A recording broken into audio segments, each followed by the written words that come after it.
is up, Niner gang? Hope everybody's having a great night tonight. I was supposed to go on with 49er Minded tonight, but we ended up rescheduling till tomorrow. So I'm on by myself today. Um, we'll see if anybody wants to call in, any of my special guests. I didn't go and reach out for a guest. So we'll just see how it goes. Got a lot to go over. So please, everybody, real quick before you go any further, if you're catching this stream afterwards, please stop what you're doing. Please like the video, subscribe if you're not subscribed already. I would really appreciate it, man. It would help me out, especially if I could do this full time someday instead of working full time and then having to come out and do this as well, because it adds another few hours to your day of busyness. But yeah, guys, if you guys have liked the video and subscribed already, I really appreciate it. Thank you very much. Let's get into some 49ers stuff. There's a lot to talk about. Like I said, man, 49ers are coming off a great victory after or on Christmas Eve. So post Commanders show here. Um, but before we get any further into the 49ers stuff, man, I want to talk about something that um, was something that I was looking forward to, and I was waiting for this news for a long time. If you guys haven't heard, the 49ers, the 49ers, what the hell am I talking about? The NFL is set to be streaming through YouTube TV next season. So no more NFL Sunday Ticket on Direct TV. I don't know how you guys like that, but I don't like NFL Sunday Ticket on Direct TV, because then they want you to pay for all the cable and stuff, and it's just really irritating. I get horrible signal here, so I just stopped paying for it because I didn't like the service that I was getting dealt at the time. I was getting the games were like really blurry and stuff, and I'm in the middle of town, so it makes no sense whatsoever. I know we have trees, but no, I'd rather stream it. I think it's way more convenient, and so let me know your guys' thoughts on that, man. I'm pretty pumped up about it. I could just get YouTube TV, and I don't know how the billing is gonna work uh, for purchasing the NFL Sunday Ticket on YouTube TV, if it's gonna be just as expensive as it was on Direct TV. But I think Wi-Fi overall streaming is more reliable, at least where I'm at. So I'm pretty pumped up about that, man. The NFL basically put up a bidding war, and it was between Amazon. I know Apple TV was one of them. Even Disney Plus, or Disney, was in the bidding war for the rights to the NFL Sunday Ticket. So YouTube TV, they won that. I'm pretty pumped up about that. Just to know who was going to be, and I think I'm pretty comfortable with it being on YouTube TV. Something that's pretty easy to sign up for. So. Let me know what you guys think about that. Let me check out the comments real quick. Guayaba's in here. Thank you very much, man. Glad to have you here. Thanks. Says, regardless of what happens with Purdy, I'm having fun. And definitely, yeah, I definitely feel that. I feel the same way. I think it's going to be a battle next season, man. And we're going to get into some of that stuff with with the whole Trey Lance, Jimmy Garoppolo, Brock Purdy situation going into next season, and even really, first and foremost, the playoffs, right? Because we're going to talk about some of the Raiders news, but they got some quarterback situation stuff going on right now too. But we got my boy Juan Jose Real in here saying, "Hey, brother, love you, man. It's that time, bro. Raiders versus Niners, bro. I love you, familia. But we'll see what happens. But serio, a little scared of that defensive unit." Oof. I feel you, man. I feel you. Wish you the best of luck. Some of the Raiders news, if you haven't seen it already, bro. But if you get the chance to call in, Juan, that'd be cool, man. I'll post a link if you want to call in and talk about how you feel about this game. If not, maybe later on in the week. I think it'd be pretty cool to get a Raiders fan perspective on this. I don't have any shows lined up with any Raider fans or any Raider YouTubers, so would like to see what you guys think and how you guys feel about it. But yeah, everybody's pretty scared to face this defensive unit. I know a lot of people, well, especially 49er YouTube content creators, are poking at the secondary struggles that we had against the Commanders, which it's something that I've seen for a long while, and I'll get more into it. But let's see what Guayaba says here. Says I've never had DirecTV. Comcast usually has a few games on Sunday. Exactly. I can't miss any Niners games. And oh, really, this is something that I wanted to touch on because it's, I stopped paying for the DirecTV service and I just started going to sports bars, and I found a pretty cool sports bar and I love it, man. It's pretty damn cool. I don't got to worry about how loud I get or whatever, because I get pretty damn rowdy during the games, man. Everybody get out of the way, and don't be telling me to shut up, because we're gonna have a problem. And so I love sports bars, man. It's fun. I get to meet other 49er fans, and really even like other fans of other teams, that I get build friendships with at the sports bar. So I like that aspect of it. But at the same time, I do like watching it at home because I like having that volume on full blast. I like hearing the broadcasters and just being in the full effect of it, right? So, pros and cons, pros and cons. We'll see how everything goes with YouTube TV and the sign up process next year. But let's see. Juan Jose Real says, but I got the Niners winning the NFC. Purdy is looking good, man. Yeah, I think it's going to come down to the 49ers and the Eagles. That's what everybody's predicting right now. And really, the Cowboys beat out the Eagles last week. So we'll have to see how that battle goes down. But if the Cowboys aren't taken out earlier, which we might be facing the Cowboys in the first round of the playoffs. So we'll see how that goes. But yeah, as of right now, I think it's going to be the 49ers and the Eagles. Jalen Hurts is probably going to come back from injury, but regardless, even with Gardner, they don't look too shabby, man. They got some cobwebs to dust off when it comes to Gardner Minshew and his abilities, his play, and all that, getting reacclimated into being a starter. Um, but they scored a lot of points against a good defense in the Cowboys. But they also had a lot of mistakes that cost them the game because their defense was, for the most part, doing their job on the defensive side of the ball for the Eagles.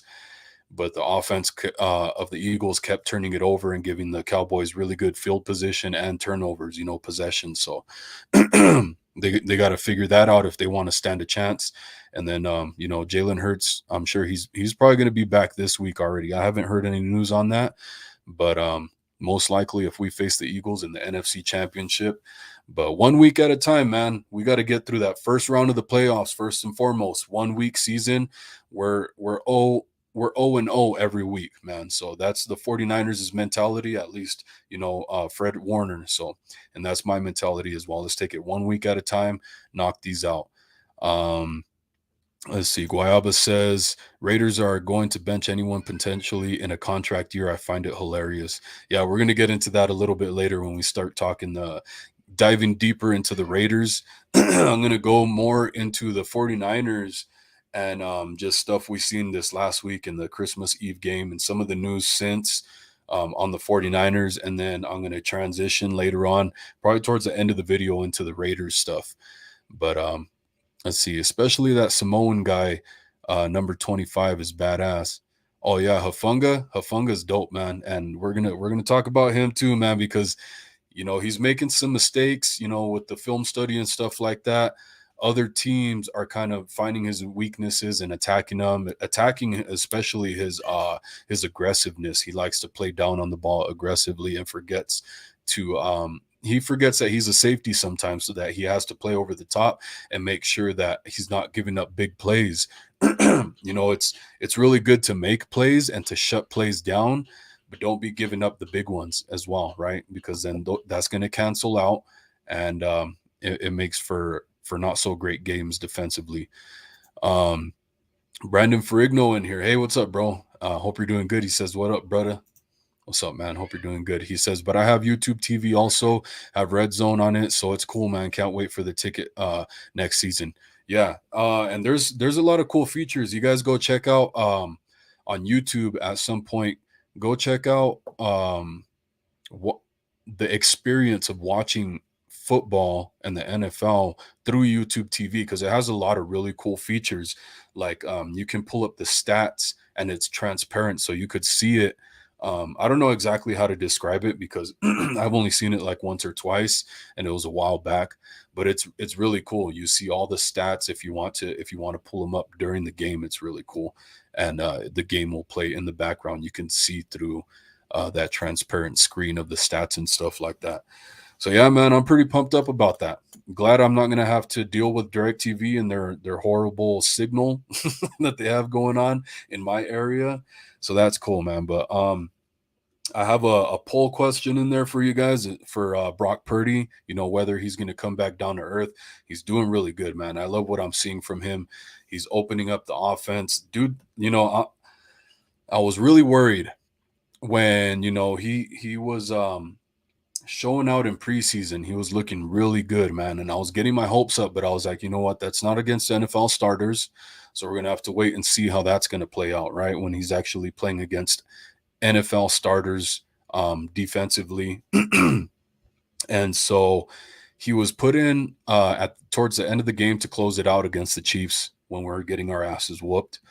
And he looked pretty damn bad outside of his really nice connection, his connection with the chemistry he had with Ray McLeod. Outside of that, he looked pretty damn bad. So I was worried, and I was like, well, I hope he's playing possum, man, because if we end up at some point where Garoppolo gets hurt and Brock Purdy has to step in, it's not looking good at this point. But he stepped in beginning of the game against the Dolphins and looked really good. Same thing that happened with when Trey Lance went down. Jimmy Garoppolo stepped in and looked really good. Maybe because the Seahawks didn't get to game plan for Garoppolo as much as they did for Trey Lance. I don't know what it was, but I was hoping that that wasn't going to be the case with Brock Purdy, where he comes out and lays a stinker like Garoppolo did against the Broncos, I think the very following next week after the Seahawks. And no, man, we're on a hot streak.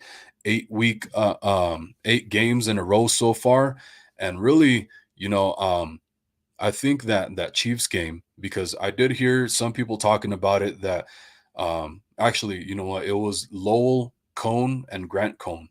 So the father son pair on Grant Cone's channel, the Cone Zone, they were talking about it, that no loss is a good loss. I kind of disagree with that in a way, because sometimes, I know some fans have noticed this. It kind of wakes the team up and takes them off cloud nine, so they don't put themselves on a pedestal. And that Chiefs game that we had, I feel like the 49ers got punched in the mouth, and it woke them up. And ever since, we've been undefeated, man. And I'm going to get into some other stats well, I guess I'll talk about it right now. Nah, I'll wait. We'll keep you guys on the edge of your seats. But let's see. So Purdy's hot, man. I hope the trend continues. We got 2 more weeks of the regular season. Then we'll see how he does in the playoffs, which is something that I'm really curious to see. And if anybody would like to call in, that'd be pretty cool to kind of give your thoughts. Or if you just want to comment them, that'd be really cool how you guys feel about Purdy. But yeah, man, I just hope the trend continues. He looks really good. I think, maybe as teams get a better film review off him, that maybe they'll be able to game plan better. But from what I see, man, there's not a lot of faults in his game from what I'm noticing so far. He seems to be able to do it all for the most part. Not the strongest arm, but he has a strong enough arm with strong enough accuracy to where he's a threat to all areas of the field. So I love it, man. He has talent for all areas of the field, opens it up. Unlike Garoppolo, where it's kind of a one trick pony, so to speak. He has that quick release, and he's going to zip the ball in really tight windows, but it's all going to be in the really close area of the field. A lot of check downs and a lot of 10-15 yard throws, if not 5. So yeah, man, I love that about Brock Purdy's game. I really love. I'm gonna ask you guys if you remember, man, because to start the game out against the Commanders, the very first offensive play of the game from Brock Purdy was that quick throw to Brandon Ayuk. What was it? Brock Purdy fakes the handoff, turns around like super quick, slings that ball in there in between defenders with the defender in his face almost immediately. And it just a gunslinger type of play, man. It was really cool, accurate, all that. Brandon Ayuk is really he's moving really fast, because it's a quick slant. And Brock Purdy sets his feet really fast after having to do a whole 360 spin and then delivers a beautiful pass, man. So I love it. Damian Lee's in here. Thank you for being here. And he says Joe Montana and Drew Brees didn't have strong arms. And that's true. I definitely think Joe Montana had a strong arm, but not like, he didn't have a cannon. But yeah, I know exactly what you mean. And a lot of people have talked about that where it's hard to compare Brock Purdy to Joe Montana, but he's doing a lot of things that are Joe Montana-esque, Drew Brees-esque. But I would compare him more to Joe Montana just because of the elusiveness more and the mobility that he has, the athleticism, being able to throw moving to his left or his right. And so, you want to be careful about comparing Brock Purdy to the GOAT, man, to Joe Montana. But you see little flashes here and there, man, where he reminds you of that. And, Joe Montana, like we said, he doesn't have a cannon. He didn't have a cannon, but he delivered a lot of deep passes. And so that's where I like Brock Purdy's game, that he can still deliver deep passes. So I love it, man. Actually, something I should have touched on real quick that I have in my notes here, but I guess I scanned right over it. So Kyle Shanahan came out with the injury report. Great news. The 49ers didn't have anybody on the injury report new from this last game against the Commanders. So that's really cool. It's really promising. I love it, man. I really want to get into the playoffs healthy. That's one of the most important things.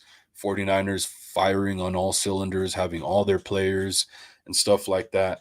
And not just healthy, but it seems like players that are coming back from injury or didn't really have a chance at the beginning of the season.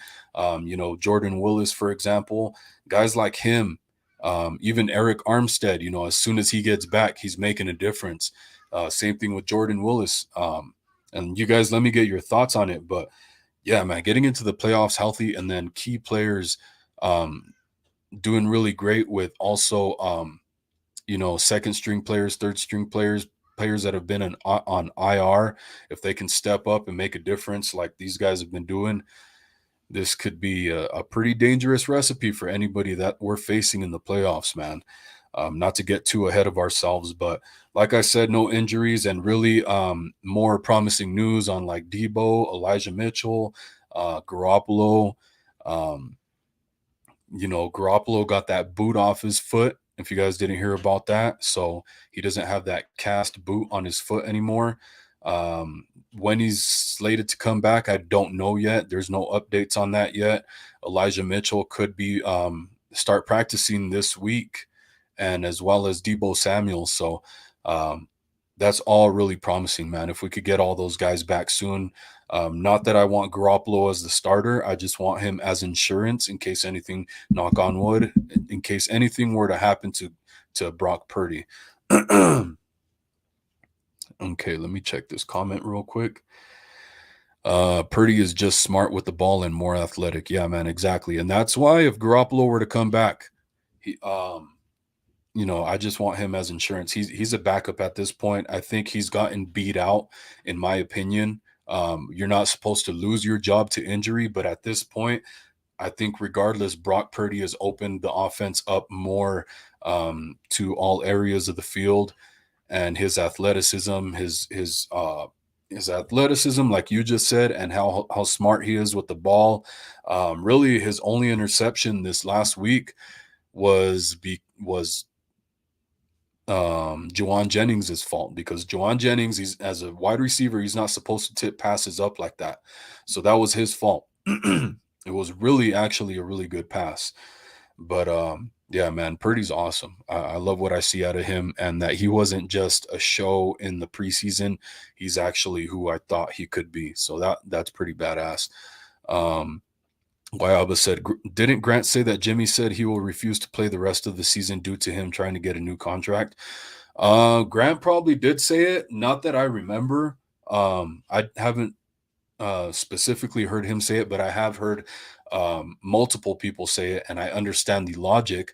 But at the same time, Garoppolo can look at it because I don't think Garoppolo actually came out and said it, from what I know. I don't think he actually came out and said it, but that's something that him and his agent are definitely going to discuss, whether the best decision would be to come back as insurance, and if you get the chance to finish out the playoffs and win the Super Bowl, that can up your stock, because as of right now your stock has been dropping with Brock Purdy being in as a starter. If you have a chance to come in and raise your stock back up, that might be the direction to go. So I haven't heard anything from the horse's mouth from Jimmy Garoppolo. I haven't heard it from Grant. So um, at this point, it's just a wait and see type of situation. And Albert Soto agrees that he could see Jimmy not wanting to play. I agree.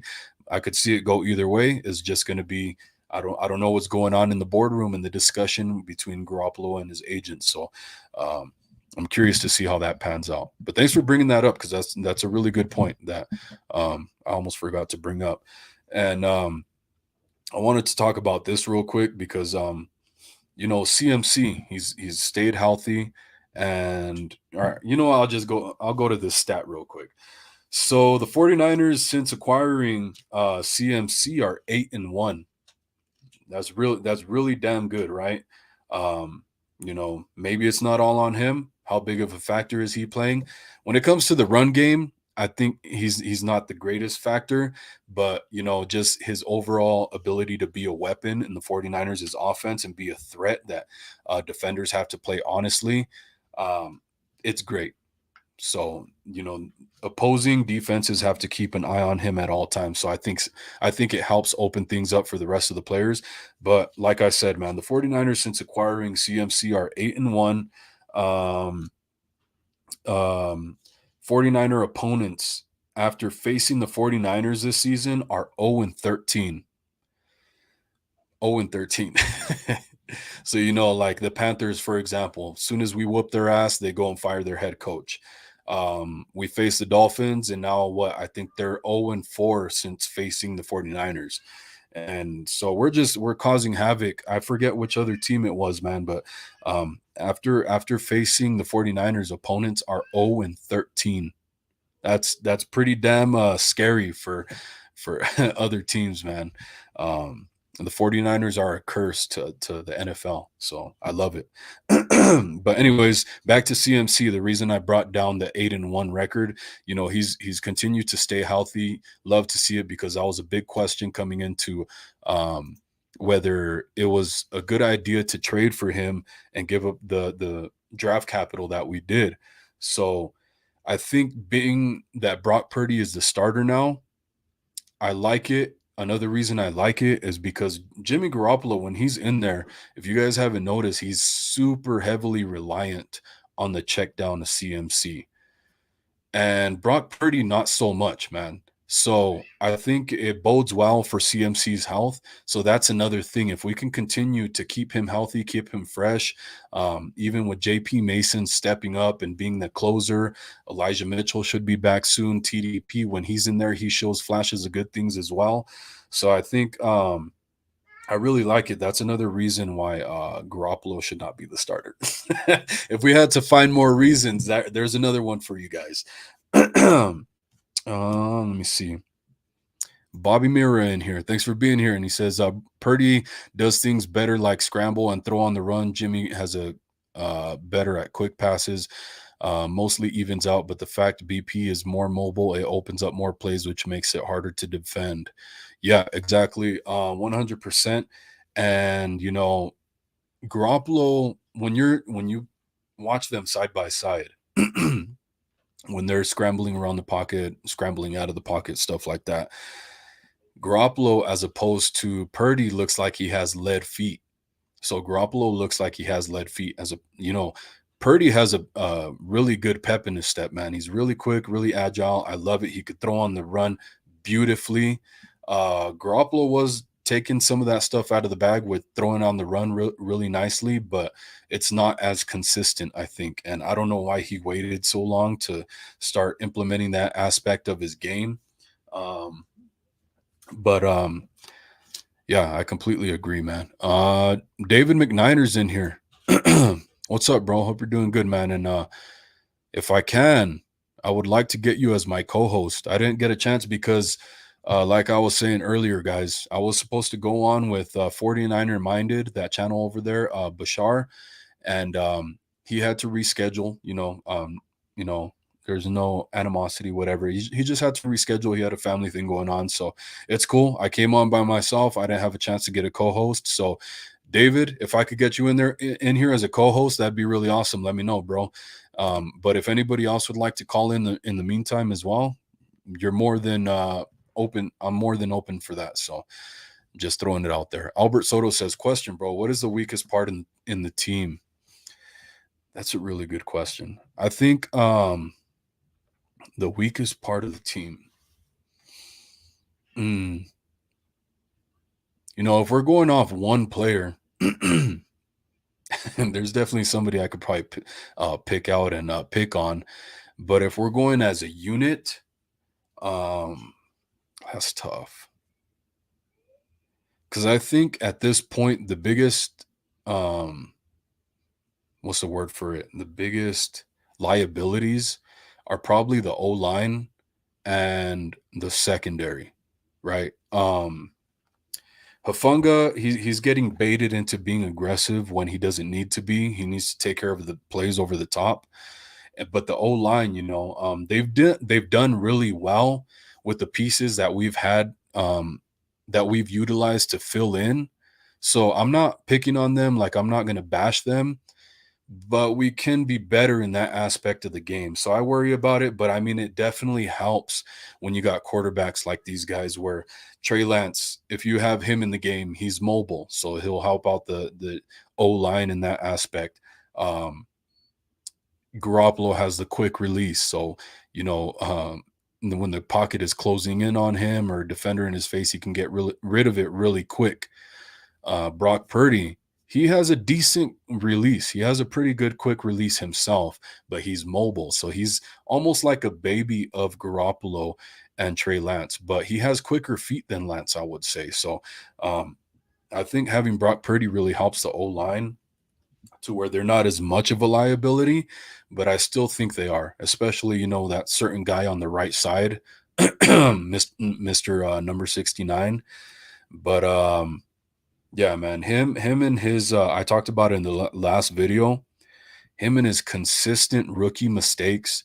If he's not giving up those pressures, if he's not giving up sacks, he's supposed to be the veteran on the O line, one of the veterans, him and Trent Williams.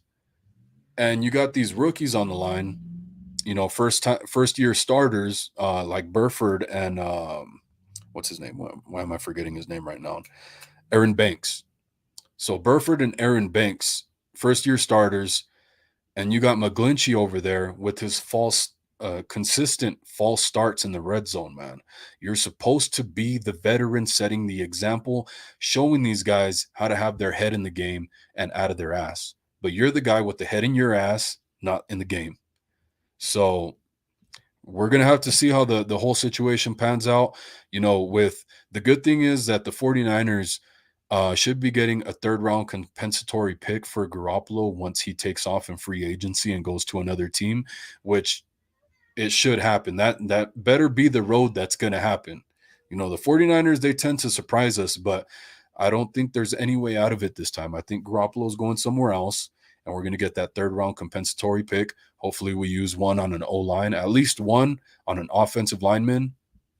Even if it's in a trade, that's good as well for somebody who's established. That's another route to go. You don't have to draft somebody, or maybe you do both. You draft one and you trade for one. So that's a good thing about Garoppolo going elsewhere, is that we will get something for it. So that's a good thing. And believe it or not, there's people that still want to keep Garoppolo after this season. I don't get it. So Albert Soto, I hope that answers your question. If you're not satisfied with it, let me know. But Hafunga, Um, when it comes to the secondary, I think um, it's I that's why I don't like playing soft zone so much.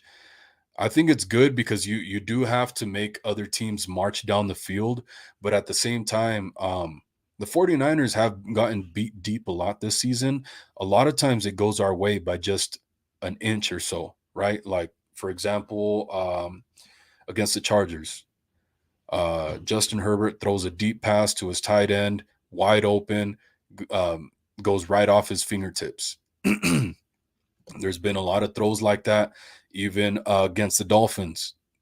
Create just enough pressure on the defensive line to where that ball's not as accurate, but just one split second more to throw to feel just that much more comfortable. And that's the difference between those deep completions. But I do like it into where you are forcing opposing offenses to have to march down the field. Then once the field gets compressed in the red zone, the 49ers are able to shut shit down and make the teams either settle for field goals, or a lot of times because of the score, they're forcing those teams to give away possession by trying to convert a fourth down. So I mean, it's give and take. It's not always going to work out in our favor, but Hafunga, one of the good things about his game is that with his aggressiveness, it works out in our favor sometimes, but it's going to bite us in the ass sometimes as well. So it's kind of like that give and take that you got to kind of just take with it. And hopefully he's cleaning it up, man. He's a really smart guy that really takes his craft seriously. So I love that about him because he's going to get better. I love that about him that he works his ass off.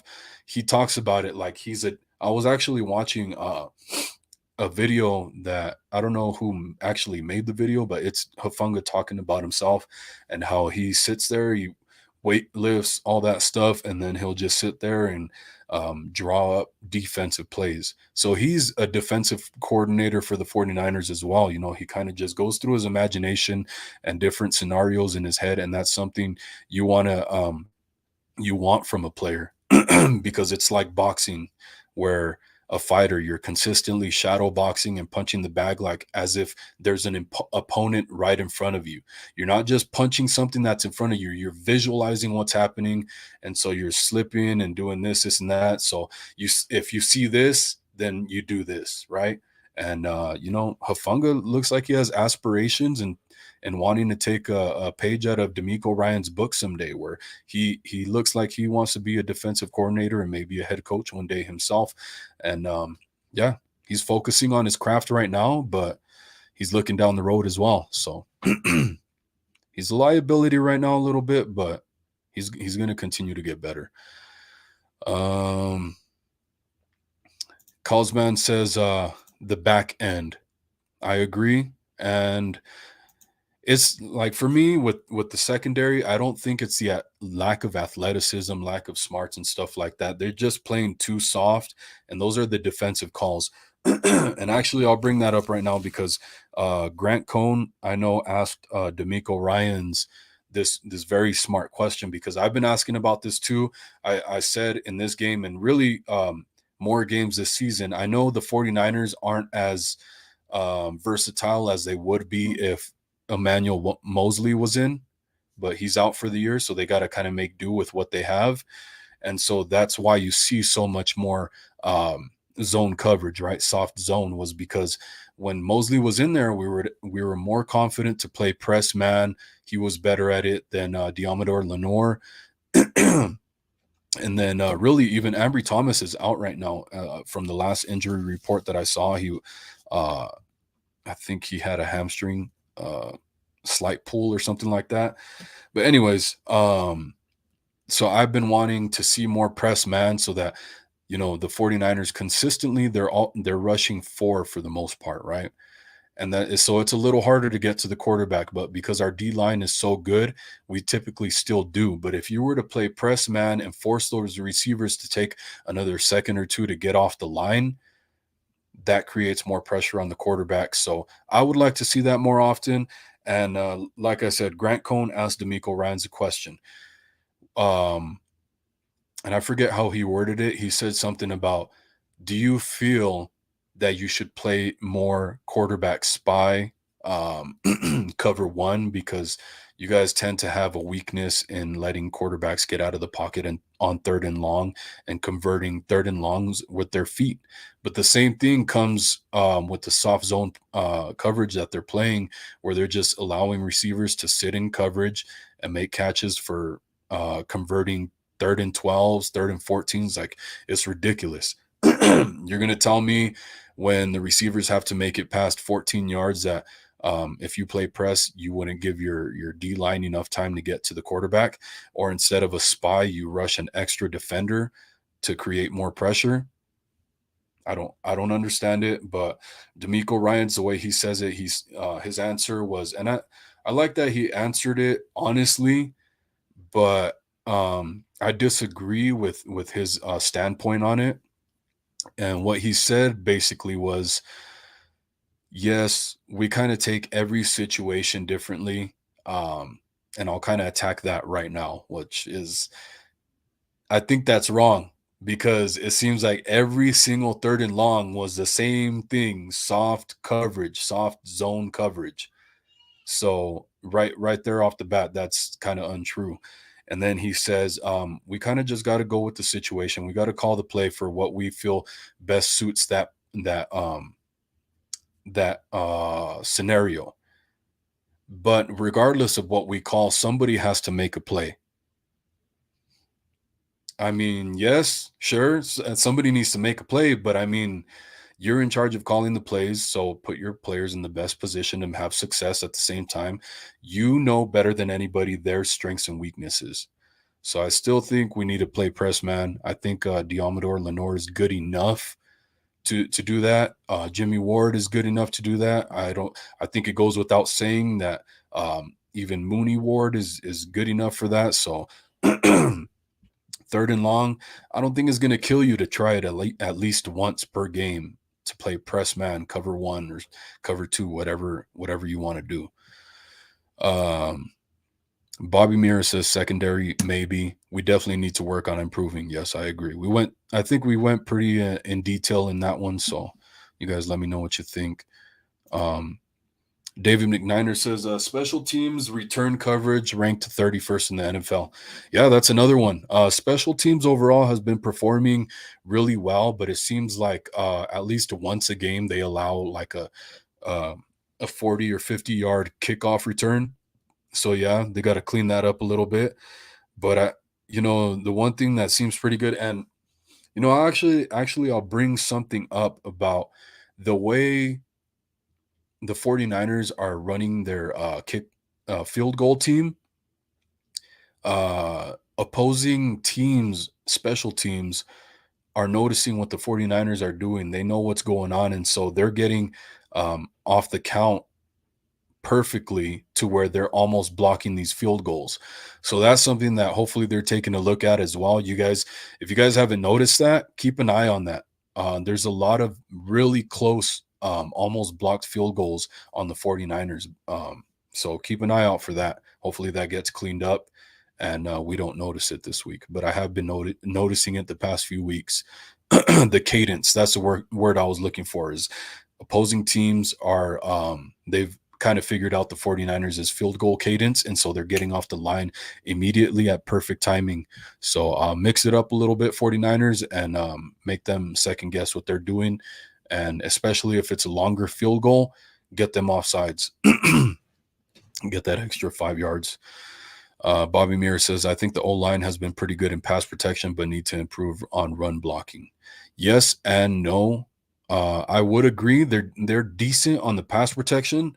They're definitely better. I think not just the bye week. I think it helped them rest up a little bit. I know, like McGlinchey, for example, right? He came back from injury. Almost immediately he started the season, and I thought it was a really bad idea from the get-go. Dude barely had a chance to hit the weight room from when he was coming back from his injury to put on some weight, right? And so everybody was really scared. They're like, this guy's looking really skinny, and it's a little scary. But for me, I was like, dude, he's literally just got back from injury, had basically no training camp, no off season, and you're throwing him in the starting lineup right away, right? So I think he's been getting banged up, and so that calls for some of his pretty bad pass protection in the earlier part of the season. Um, really closer to the midpoint of the season. Now that they had a week to rest up in the bye week, and some I forgot what I was going to say, but yeah. But run blocking, what you're talking about here to the right side has been an issue. If you notice, most of the success that the 49ers have in the run game is to the left. Now, Ray McLeod, I was going to get into it later. That play, that 71-yard touchdown, was to the right. So that's really promising. Hopefully we can continue to keep that up. Like I said, McGlinchey, I don't want to pick on him too much because his pass protection has been pretty decent. And outside of the penalties, I think he's improved. So it's promising, and we're just going to have to wait and see. But Kalsman says, got lucky getting Charvarius Ward. I completely agree, man. I don't know why the Chiefs didn't want to pay him. It's really weird. And I know he wants revenge on the Chiefs, so hopefully he gets it in the Super Bowl. David McNews says, oh, you know what? Let me look through the comments real quick. David McNiner, let me know when you want the if anybody wants the the link to call in, let me know. Damian Lee says our special teams coverage is as good as Kennedy's coverage in Dallas from Secret Service. Dang, chill out. That's the only thing I worry about, playing against guys like Allen and Burrow and Mahomes, that secondary. Yeah, with good reason. But I think, the 49ers, they were bringing a lot more pressure in the beginning of the season, playing press man more often, but just rushing more defenders. And so creating more havoc in the backfield, especially like with, you guys saw it against Tua Tagovailoa. I have a hard time saying his name sometimes. Tua Tagovailoa. So yeah, I think we should see that more often. Maybe they kind of underrate Taylor Heineke a little bit, because it seemed like they were pressuring what's his name, Carson Wentz, more when he stepped into the game. And I think that's a really smart thing to do when you get a quarterback that's just stepping into the game. Make him uncomfortable, make him really uncomfortable really fast if you can, so that he never gets time to get into rhythm.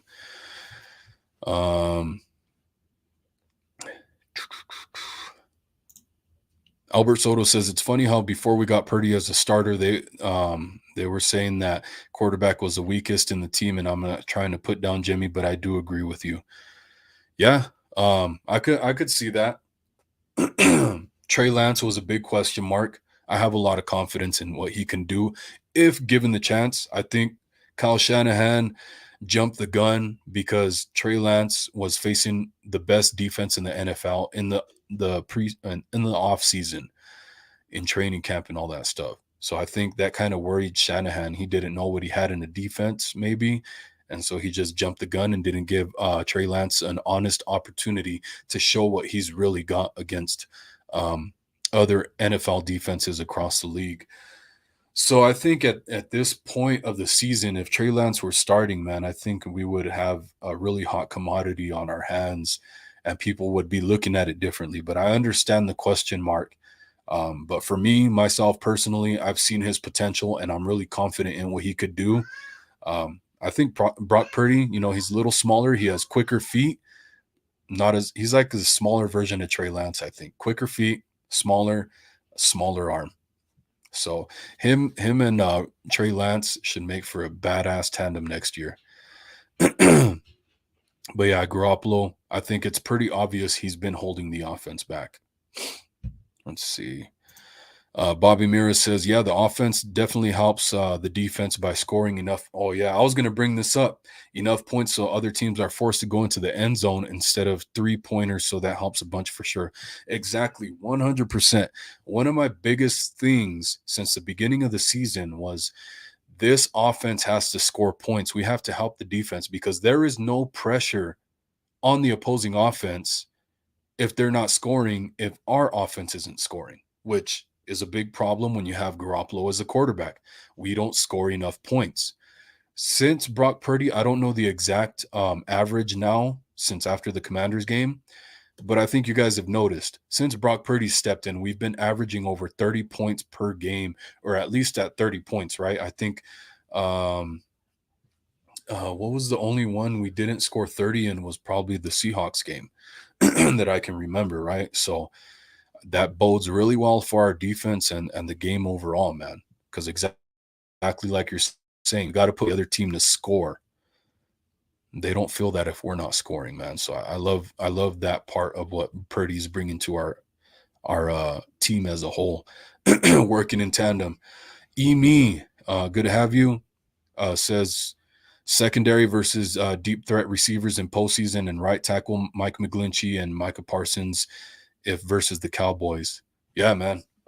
Definitely matchups to look for, but hopefully, the 49ers, I think they're kind of playing possum right now, playing a little conservative, trying to keep guys healthy, which is probably another reason why they're not playing press man as much.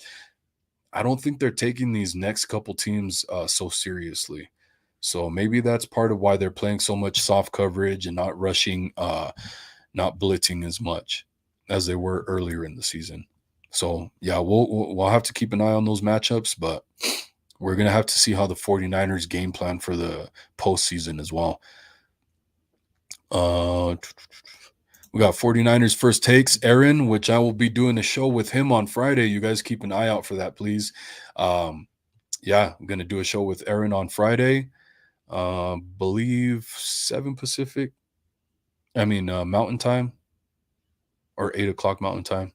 It's gonna be later on in the night, guys. But yeah, thanks for being here, bro. Appreciate it, man. Albert Soto says, I think Trey will be the starter next season, regardless of the Trump run out. The Trump. I don't know. But I mean, I could see it happening, but I think it's gonna be Kyle Shanahan was asked about it by Matty Mayoko. If he knows who's going to be the quarterback next season, the starting quarterback. Kyle Shanahan said, I don't know. And basically that means let's see what Purdy does this postseason for us, and may the better man win. So we'll see what Purdy does. If he goes and he lays a stinker, which is possible, hopefully that's not what happens. But if he lays a stinker in the postseason, like Garoppolo tends to do for whatever reason, I'm going to drop the link for you right now, David. Then it's very quite possible and likely that Trey Lance is going to be the starting quarterback next year. But if he does really well, if he wins the Super Bowl, he might just become the starter. But, if he does pretty well, he shows some good things, but the 49ers don't win the Super Bowl, then most likely it's going to be a competition between those two guys, Trey Lance and Brock Purdy. And we get that third round compensatory pick for Jimmy Garoppolo. Herbo says that's one more touchdown on average than Jimmy G was giving us. Yeah, man. And I love throws that Brock Purdy's making that Garoppolo doesn't make, like that deep touchdown that was supposed to be for Ray McLeod, the beautiful corner of the end zone throws by Brock Purdy while he's getting hit to Christian McCaffrey and to I know the one to Brandon Ayuk was underthrown, but it still was a touchdown. So, and we saw that earlier in the season by Garoppolo. So I don't know what happened, but him and Ayuk were not connecting on those really. It was weird. They were having a really great connection, but on those throws and catches that Brandon Ayuk should be making, he wasn't catching them. It was weird. But yeah, David, I've dropped the link, and let's see the next one. And actually, Herbo, I think from what I remember, what was it? Yeah, if I know you guys, I'm sure you guys know this already. If Garoppolo were to play all season with the rate he was going at, he would have had 24 touchdowns this season, and as opposed to Brock Purdy, in this offense, if he had the whole season at this rate, he would be at 34 touchdowns. So 24, 34. Which one do you want? It's pretty badass, man. I don't think we can understate that, man, or underestimate or anything like that. That's pretty damn cool for a rookie, man, especially a quote unquote Mr. Irrelevant. But Carlsman says went from 6-point faves to 10-point faves against the Raiders. Holy crap, LOL. Yeah, and that's probably because of that news that came out today, with the quarterback situation, which I guess I'll get into that. Well, damn it, no. I'll wait a little bit. Yeah, Aaron says turn out. Yeah, let's turn up and turn out on Friday with guys. Go check us out. I've dropped his link in one of the community posts, so go check that out. David, I dropped the link. I don't know where you're at, buddy, but hurry up. There you go. That's the time. Friday, 9 p.m. Eastern, 6 p.m. Pacific. So that's going to be 7 p.m. my time. That's why I get confused, because I'm on mountain time right now. It's snowing outside. Albert Soto says, haha, yeah, turn out, LOL, thank you. Oh, okay. I mean, the dream, what's up, bro? Hope you're doing good tonight, man. Good to see you in here. Says, what's up, Wolf? How are you, bro? I'm doing quite swell, man. I'm doing pretty damn good. And I mean, if you want to call in too, man, any of you guys that want to call in, that'd be really cool. We don't have David in here yet. He was supposed to call in, but we'll see when he's ready to go. Got Will Kennedy. Thanks for being here. Appreciate it, man. Says, let's go. And then Jay Realistic, what's up, bro? Says, what's up, Wolf? Hope you had a good Christmas. How about them Niners? Looking pretty damn good. I agree, man. I love it. Really good team victory. You know, that's the thing. That's the key word with all these victories we've been having since ever since losing to the Chiefs. Since getting spanked by the Chiefs, we've been spanking teams and having really great team wins, which is really important. You know, one of the big things about 2019 was this team found a lot of different ways to win games, right? If the offense wasn't scoring a lot of points, the defense was picking up the slack, and vice versa. The offense was picking up the slack if the defense was giving up a lot of points. And then special teams having their glory time too, with, you know, Jordan Willis blocking field goals and stuff, or punts and stuff like that too. So we got David McNiner in the house. Gonna pull him up and welcome him to the show. What's up, David? How you doing, bro? It's good, buddy. Hell yeah, that's what's up. Good to see you in here. Thanks for joining us, man. Like I said, I was gonna do the show with Bashar, so I didn't. We had to reschedule for tomorrow. You guys keep an eye out for that on 49er Minded Yeah, I as was well actually tomorrow. watching him. He was on camper earlier before his family event, and he said that he's doing a stream with you tomorrow night. Yes, sir. Yep. Yes, sir. Yeah, so I didn't get a chance to get a co-host or anything like that. And then I got to get your email again. So throw it in the private chat. Okay.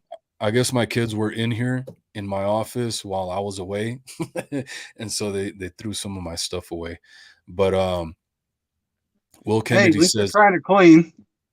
what was that? At least they're trying to clean, right? My ass. They're effing up my setup, bro. I should have locked the door or something before I left. But Will Kennedy says, love your life, brother. Can't wait to get payback against the Chiefs. Yeah, man, 100%. That's something that I'm looking forward to. I hope that's going to be the matchup for the Super Bowl, because I want to whoop them. You know, let's talk about that for a minute. You know, Chris Collinsworth, right? The guy that has emotional damage about being beat twice by the Niners. Emotional damage. So he's calling the game. Uh-huh. I want the Bengals. You want the Bengals? But that's just because of him. I mean, when it comes down to it, I don't care who we play as long as we get the W. Let's be honest. I think what happened with the Bengals last year was some dream team type stuff, some miracle and Kansas City type stuff. I don't think it's going to happen again, man. It would be cool, but I think they'd be pretty easy to beat. Bengals are looking pretty good right now. They are. They're coming on strong. This Monday night. Is it Monday night? Thursday. But the Bills at Cincinnati. Yeah, we got to keep an eye on that one, man, because Hmm. that's going to be. They might end up. I don't know how the rankings are going right now. I know both of them are in the playoffs. They've both secured a spot, but I think they could match up in the postseason as well. And this might be for the number one seed, and KC is still in it for the number one seed in the AFC. So Yeah, it literally could determine playoff seeding. yeah, But I got some numbers for you. yeah. That's the thing This too. is We're this gonna get the best out of the Bills because they want that number one seed. So we're gonna get to see both of these teams at their best, busting their ass to win this game for that playoff seeding. So yeah, that's important. That's a great point you brought up. yeah. Well, go ahead. So before the CMC trade, we were averaging 22 points a game. After 28.1. Dang, right? Yeah, That's an impact player right there. yeah. And then I have QB numbers. We got Jimmy G in 10 starts. This includes the starts after the CMC trade. We averaged 24 points a game. Glock Purdy in 4 games. You know what? 10 games, including the Seahawks game, which he didn't get credit for starting because that was when Trey Lance got hurt. I Mhm. included that game. And I'm doing the same thing for Glock Purdy. I'm including the Dolphins game because we didn't Yeah, have anything on the board. So in Glock Purdy, 4 games, 31.5. I'm telling you, man. That's what I love about it is he's putting pressure on opposing offenses to where they have to score. They're having to try and convert those fourth and longs to try and get something going, man. And so they're putting themselves in an even worse position, having to catch up. So we don't get that with Garoppolo. That's a fact. We don't. Well, This, Garoppolo, I mean, the thing with him is he was nervous in the pocket. And mhm, if anyone wants to go back and watch plays, and you'll see what I'm talking about, he's going through his reads too fast. So a lot of times, like Kittle's open, you yeah, know, yeah, but he's not open when Jimmy looked at him. So he's plowing through his reads really fast. He's kind of that's where the term jittery G comes in because he seemed very nervous in the pocket. And well, I think that has to do with how many times he's been hurt. I seriously do. But and then all of a sudden we get Glock Purdy, mhm, and he looks comfortable in the pocket. You yeah, know, he yeah, can feel the pressure, and always rolls out or gets away, extends the play, which is a mhm, nightmare for defensive backs. yeah, And our offense is looking this much better now. yeah, Um, I mean, who would have thought the 262nd pick in the draft, Mr. Irrelevant himself, yeah. would beat the GOAT and be the first rookie QB to ever do it in Tom Brady's career? And that's ironic because Tom Brady had a very similar situation with his draft, where he was drafted to the Patriots, and now he's who he is, man. So Yeah. Brock Purdy could very well be in those shoes one day. It's pretty cool to think about, and I can't wait to see where we are 10 years from now or so, and where he is in the league and in NFL Oh yeah. history. Yeah, but I think it's been speculated upon as well to where is Brock Purdy kind of giving Kyle Shanahan the middle finger sometimes, where Garoppolo, like you're talking about, where he rushes through his reads because one of the things that we know is, Kyle Shanahan, he's very demanding. He wants things his way, right? So he's like, if this safety does this, then you go here. And Garoppolo, he panics because sometimes that's not exactly what happens. And I think Brock Purdy continued to keep that poise, his eyes downfield, and go where the play doesn't call for from Shanahan. If he doesn't like what he sees, because even people have seen where Kyle Shanahan makes a certain play call, and Brock Purdy shakes his head like, "Are you serious, bro?"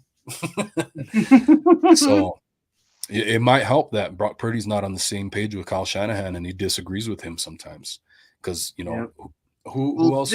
Jimmy was just doing what the play call was. That's it. That's all. That's all he does. Yeah, exactly. And we would see him throw into double and triple coverage because that was the play call. Yeah, And while we're looking at say it's Debo getting triple covered. There's Ayuk over here, single coverage, makes a break and is wide open, but Jimmy doesn't see it. Hmm. You know, like I mean, George Kittle. There are a lot of plays early in the season where he would be coming out of his break, he'd be open, but Jimmy's already off of him, and he's on a second or third read by the time that happens. Uh-huh.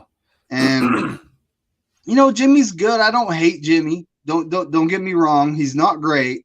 Yeah. He does have his issues, and I still think he needs to see a sports psychologist to get to get over the jittery in the pocket thing. You know what I mean? Yeah. I Well, seriously do. that and his deep passes, trying not to overthrow players anymore. But part of it too is being inaccurate downfield is he doesn't set his feet quite as well. He's like a boxer. He's like a boxer that just pitter patters instead of setting your feet and throwing a haymaker. But what was I gonna say? Something about. Well, I know I was gonna say that that was something that Joe Montana used to do to Bill Walsh as well. Was he would change up the play call in the huddle because he's like, you guys aren't gonna believe this shit. What Bill Walsh just called in the game, and he would change it up in the huddle. Damn, I forgot what I was gonna say. But do you think this is a trap game against the Raiders? Because actually, okay, that's what it was. Omega Red says, I say Purdy get the loss out of the way before the playoffs. I completely disagree with that. Let's not get any losses at all whatsoever. I want the 49ers to go undefeated. They have to try their best to do it. 1 week seasons. Every week is a season, right? We're 0-0 every week. We want to get that number 1 seed. Now that the Cowboys have beat the Eagles, we have a chance to hopefully the Eagles lose out and we win out. We get the number 1 seed, get the first week bye of the playoffs, and a home game for the rest of the playoffs. Dude, the Eagles supposedly have the second best defense in the league. I mean, I think a lot of that has to do with their competition, but the Cowboys put a 40 burger on them. Yeah. I mean, the Chiefs did that to us, and we were missing a bunch of key players at that point, but there's still no excuse. They still did it to us, Mm-hmm. But, I mean, a 40 burger? Yeah. Your defense is supposed to be the number 2 in you're at the end of the season here. You're supposed to be in playoff form right now.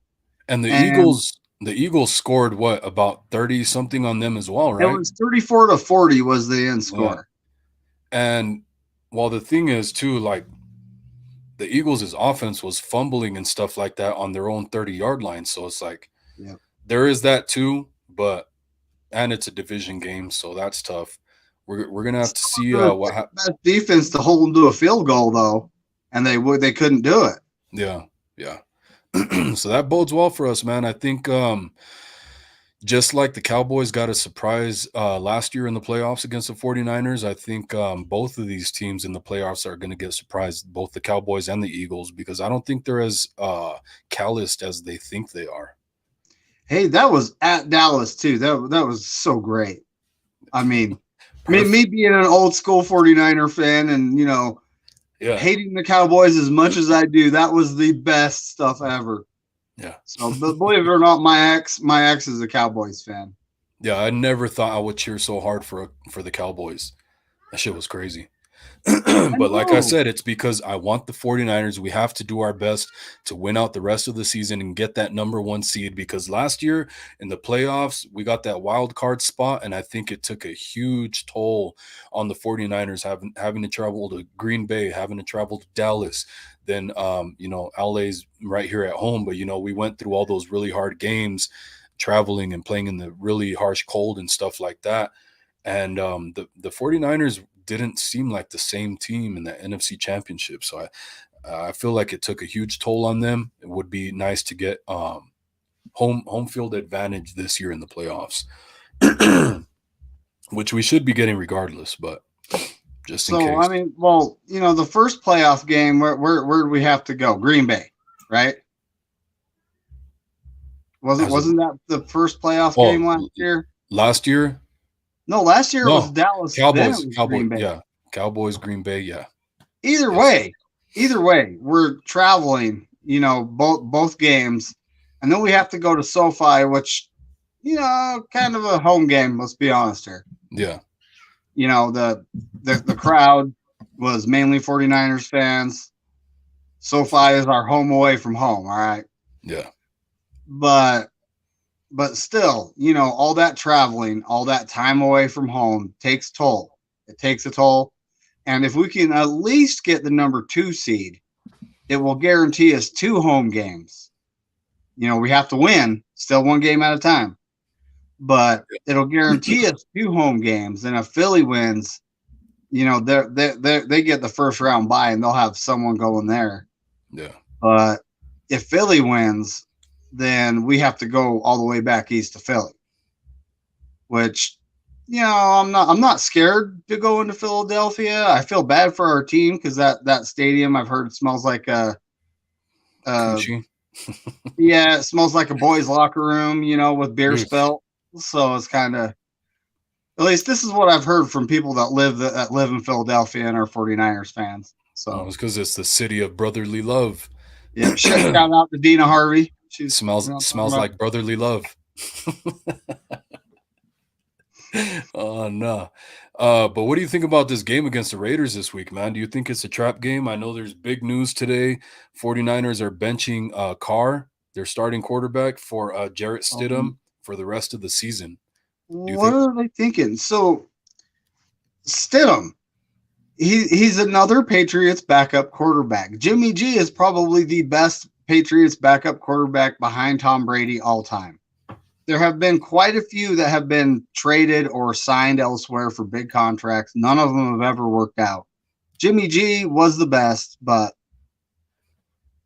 he's okay. He gets you by. Mhm. But now Stidham, I haven't seen a lot of him, but at the same time, he's not. I don't think he's overly mobile, so that's advantage us. The Raiders O line has not been necessarily protecting Carr very well, so again, advantage us. And Yeah. we're going to Oakland, but it's going to be Las Vegas. 50. Well, why do I keep saying? I You've been always say Oakland. you I'm still not. I'm still not in grips with them going to Vegas. you've been But conditioned many a year to say Oakland hey, last they time. are officially the closest NFL team to me.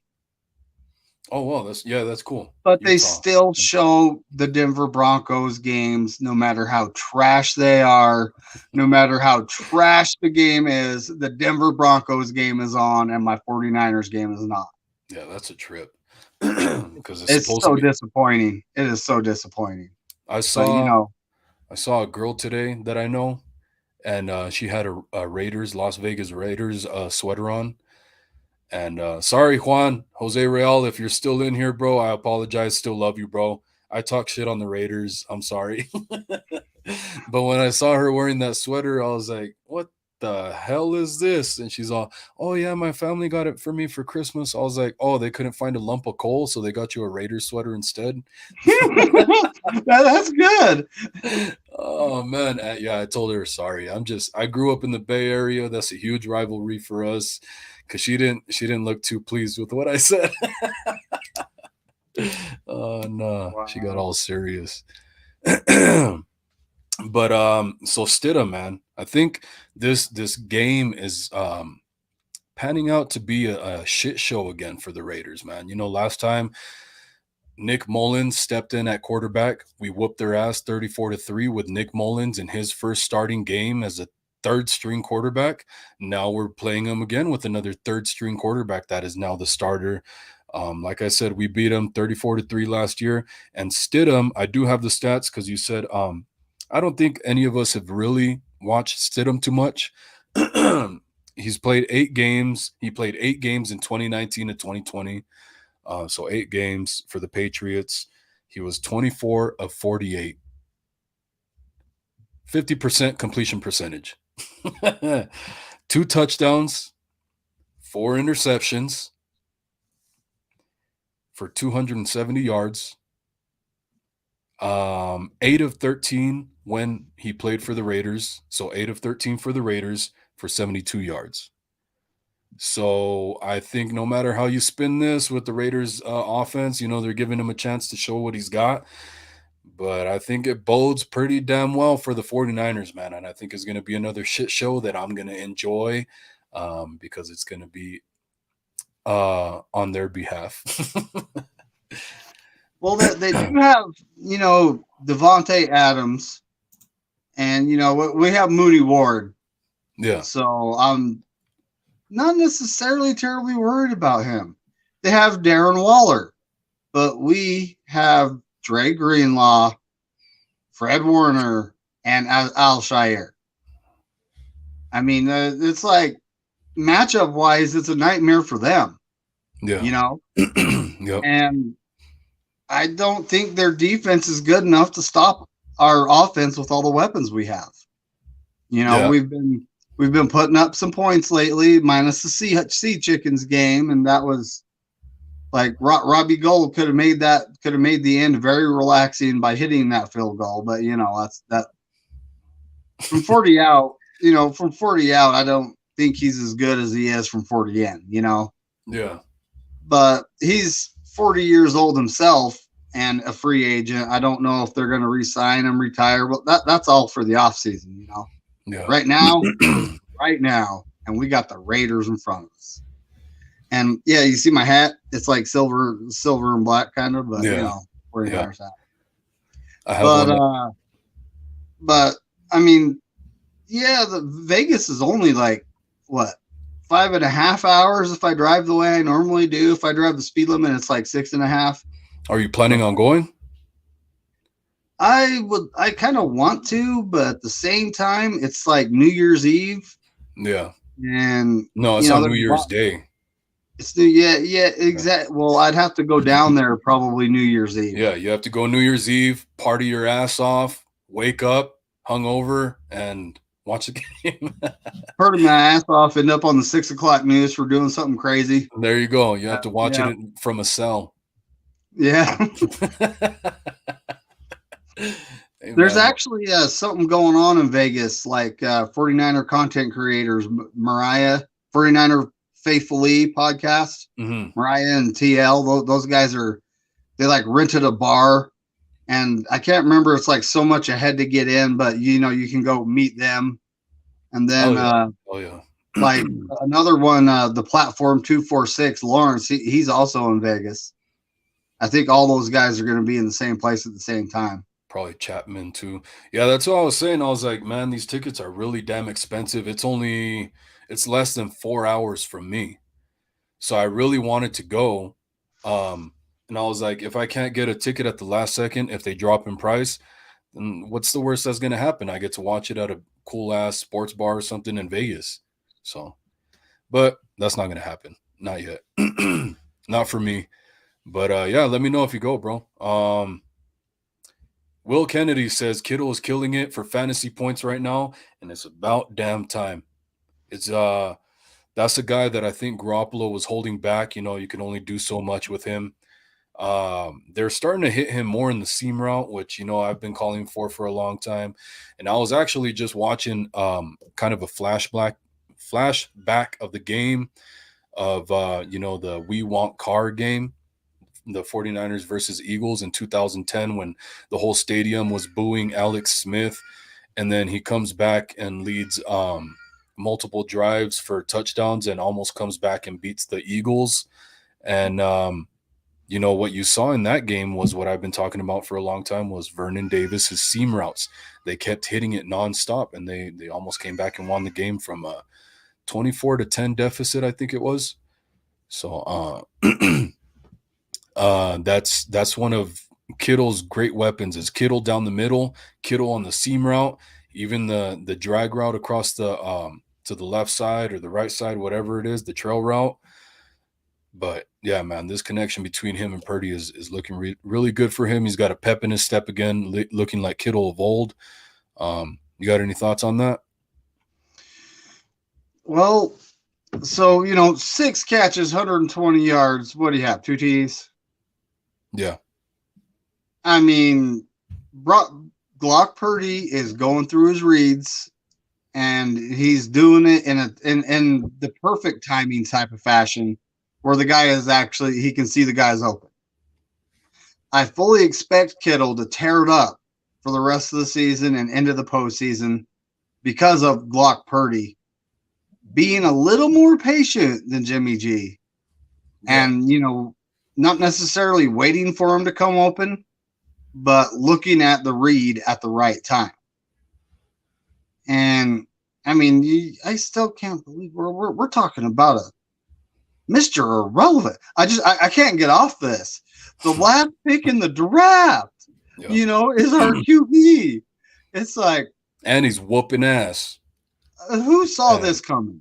yeah. You remember earlier in the season when I said we saw Purdy play and it wasn't Purdy? I have to change that statement at this time to, boy, it sure is Purdy. Yeah. Pretty damn pretty. Yeah.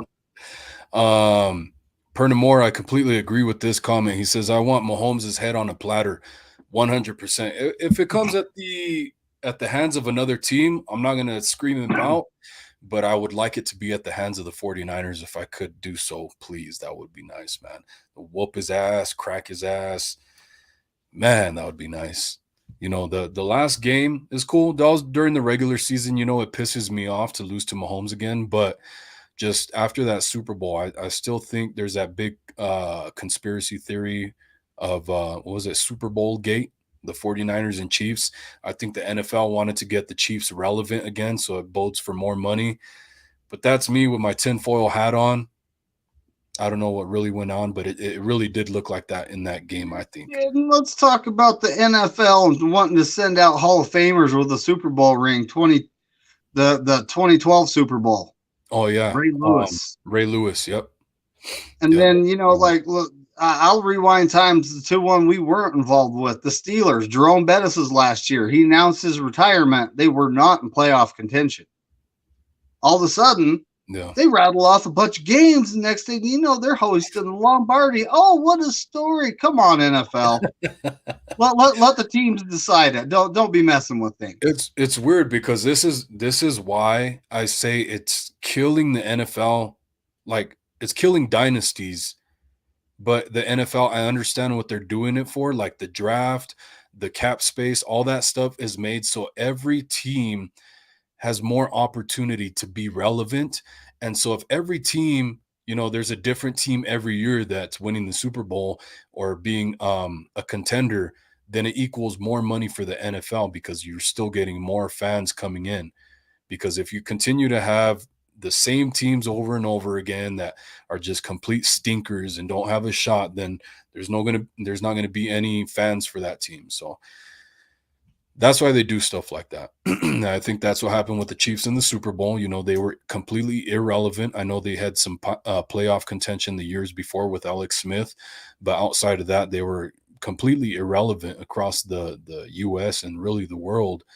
And now, since Patrick Mahomes and winning that Super Bowl, they're like an all-star team. They're looked at that way. Andrew Seeley says, your mama. He's telling me your mama. Oh, no.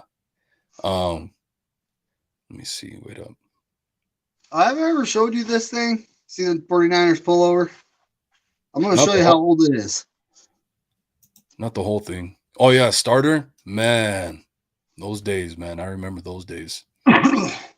Will Kennedy I actually have two of these. One of them's in my Jeep in case the week before last I got ran off the road. Jeez. Into 3 feet of snow. I'm in a Jeep. Yeah. So, and I have mud tires. So, I just threw it in 4-wheel drive, turned the lockers on and started digging. It took a minute to get out, but Mm-hmm. Yeah. Maybe 3 minutes late for work. I was gotta have the backup in the truck. I feel you on that one. Yep. Jay Realistic says, how can playing the Raiders be a trap game? I completely agree, man, but I got to ask the question. It's for conversation. Because I want to know is it a trap game? Because, some people would say it would, but I understand the 49ers should dominate. So 2019, we were going into, we were playing at home against the Atlanta Falcons. And they came in and punched us in the mouth. And this is a game that everyone says you guys are going to win. There's no way you're losing this one. And Yeah. they came in and punched us in the mouth. That was a trap game. Yes, sir. Kyle Shanahan, I'm thinking he might have learned his lesson about that. That's the best example, probably. Yeah. I mean, Even though, earlier in the season when they beat us, they were actually playing good football, and we weren't. We were far from midseason form. And this is where this term comes in. The last two seasons. First, last season started 3-5, ended up 10-7 after we got in midseason form, right? Mhm. This year we actually started out 3-4, and we're doing quite a bit better than that. Yeah. We have 2 games left. Here come, got to go to Raiders Nation, and the black hole ain't there because it ain't Oakland anymore. But we're still going to try to make them cry. Yep. Got to. Yeah. Got to. Well, I mean, really, outside of the Chiefs game, we should have been undefeated this whole season. Outside of the Chiefs game, I think. know those. I know the Falcons, the Broncos, and Bears. Bears. We had no Like, business losing to them. who else did we lose to? Because we've lost 4. The Bears, We lost. It was the Broncos, Bears, then the Falcons. Broncos, then the Falcons, then the Chiefs. Oh yeah, Chiefs. Duh. I just And said it. I mean, we should have beat the Bears, but we had 12 penalties for over 100 yards. Every time our defense made a stop to get them off the field, there's a flag on the play. And it wasn't the refs. It was our players making mistakes at that point, But again, we're not in midseason form yet. Well, Kyle Shanahan not showing any confidence whatsoever in Trey Lance as well until it's pouring down rain, and then that makes it a really weird game as well. So, we got CG Ruthless in the house. What's up, bro? Hope you're doing good tonight. He says, "Yo." Will Kennedy says, "Lump of coal can at least build a fire." That's true. That's true. That's true. Moore says, "My girlfriend is a Raiders fan. Me, a 49ers fan since 86. I'll cheer for the Raiders to avoid sleeping on the couch, though. I know my Niners are probably going to blow them out of the NFC." Not.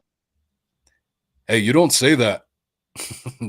Don't ever cheer for the Raiders, man. I can't stand those guys. J Realistic says Kittle out there stealing touchdowns from his own players. Yeah, man. So hopefully the thing with that play, which is, cool. He made a touchdown. It was a catch and everything like that. That's cool. But the way the play is supposed to be ran is he's supposed to run off coverage up and to the left, further to the left. So that defender is caught in a bind. He won't know whether that safety won't know whether to defend Ray McLeod over the top or stick with Kittle to the left. Yep. So it worked out this time, but hopefully he don't get too full of himself and continue to try and do that, because that's where play design kind of is there for a reason.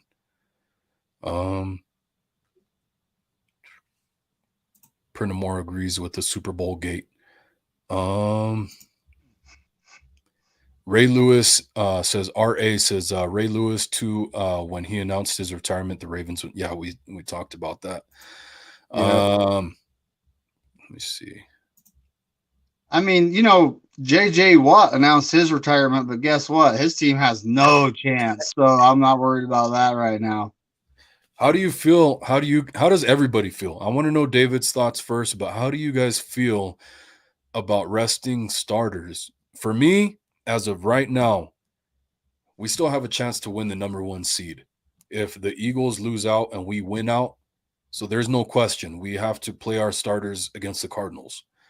I actually like our chances at winning the number 2. Hopefully everything works out and we're able to get that number 1. Yeah. But I like our chances because Green Bay is hot. Minnesota is going to Green Bay. I don't know if is it this next week? Believe it or not, I do my pick stream with Corey here in about a little bit over 20 minutes. Oh, so yeah. I think they do play, at Green Bay, and Green Bay is hot. Yep. They are on a tear right now. They're looking to make a push for the playoffs, and they need a lot of help. They need some teams to lose, Yeah, I think but that's going it to be can a happen. good game. It can happen, and it's one of those pesky division matchups. I do not see Minnesota winning this upcoming game. So they lose one more game, we win this game. All of a sudden, we're in the second seed because of our division record and our conference record. We have tiebreakers. There's no getting over that. Well, I think the So, Packers have a better defense. I do think it's going to be a shootout division game, like you said. So I think that's going to be really highly competitive to begin with because of that. Minnesota's a pretty good team. They could get their offense going and firing on all cylinders, especially against a division opponent. Even if I do think the Packers have a better defense, I think it's going to be a shootout, man. I think it's going to be a high scoring game, maybe like a 31-30. Whoever gets the ball last, this could be something to watch. two. But and when it comes to our defense, we just got punched in the gut. Look what the commies did. They hit all the soft spots in the zone, right? Yeah. And I was actually watching. I was cheating and watching the game on live somewhere. I'm not going to mention because I don't want them getting in trouble. But Yeah. and it was the only way I could watch it. But so I was watching it, and I was like, dude, the commies coaching staff, I have to give them props. They watched all the film on the 49ers. They saw the soft spots. They put their wide receivers in the right place at the right time. And now it's up to the 49ers to see what they did and make adjustments. Yeah. Well, I mean, when it comes to man press coverage, I honestly think Lenore would hold up pretty good. Not great, but he would do pretty good. Chavarius Ward, I'm far from worried about him in man press coverage. That guy, that's what they played in Kansas City. The guy can do it. If we had Mosley and Lenore in the nickel, it would be like, yeah, I'm far from worried about that. Let's play man all day. Yeah. That's what I was gonna. Hufunga is, he's made some mistakes here and there, and the main thing is Huff, you gotta quit looking back at the quarterback and cover your man. Yeah. If your man's eyes go up in the air like they're looking at the ball, get your hands up, turn your head, and grab it. He's pretty close. Doesn't he? Does he have 5 INTs? I think he has 5 INTs on the Yeah, year. he has 4 that I know of for sure. I mean, there was some sort of record that I was reading about where he needs 5. I think it's to break. I think it's a 49er safety record. Yeah. Yep.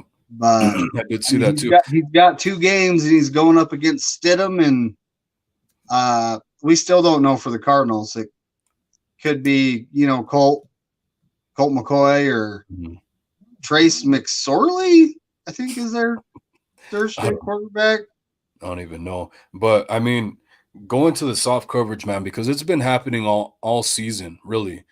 I've been telling you guys all season, and it seems like when you get a quarterback that can actually execute better when it's not a Taylor Heineke, when it's a Patrick Mahomes or even a Justin Herbert, it happens a lot more often. Now, when you pair Patrick Mahomes with Andy Reid, then it happens super often. That's why they ran up a score like 43 to whatever, was it 43 to 17 or some bullshit?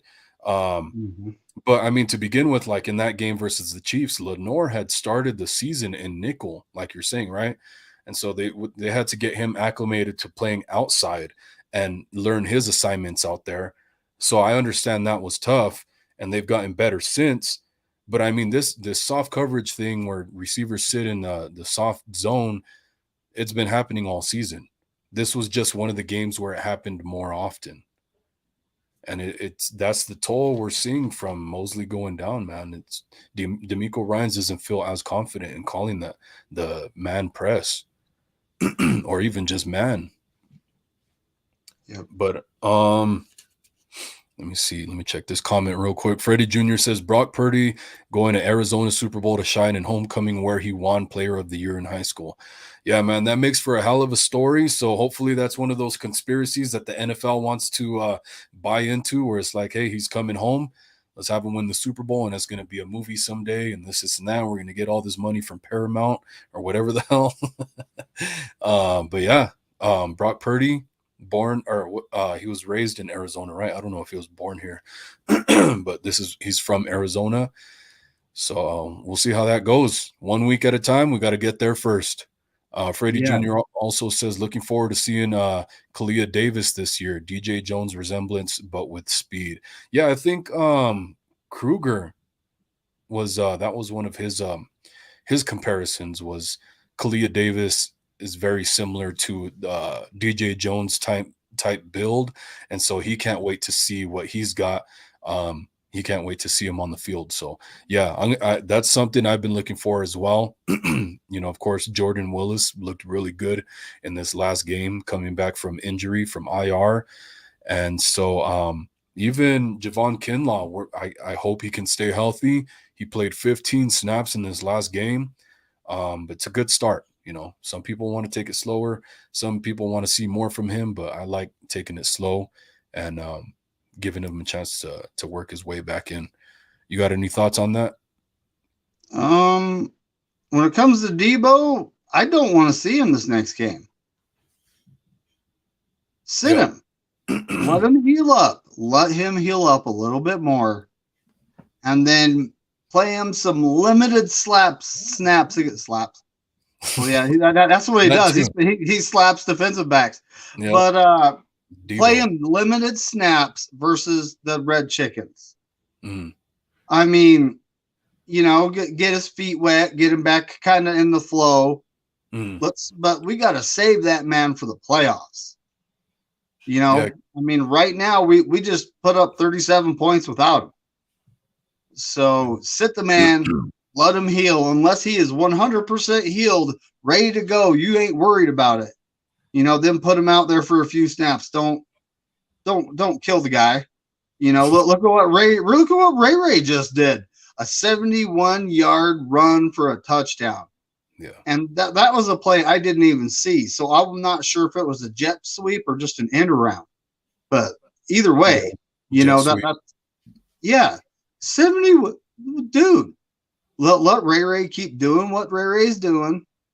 Because getting him in the flow of the offense is also going to help us in the playoffs. Because then we have Debo, we have Ayuk, we have Jennings, the bigger third down target, and Kittle too. Kittle's a good third down target.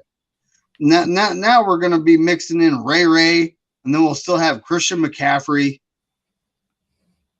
Where's Danny Gray in all this, right? Yeah. Danny Gray, Willie Snead. I mean, when it comes to weapons, we have weapons.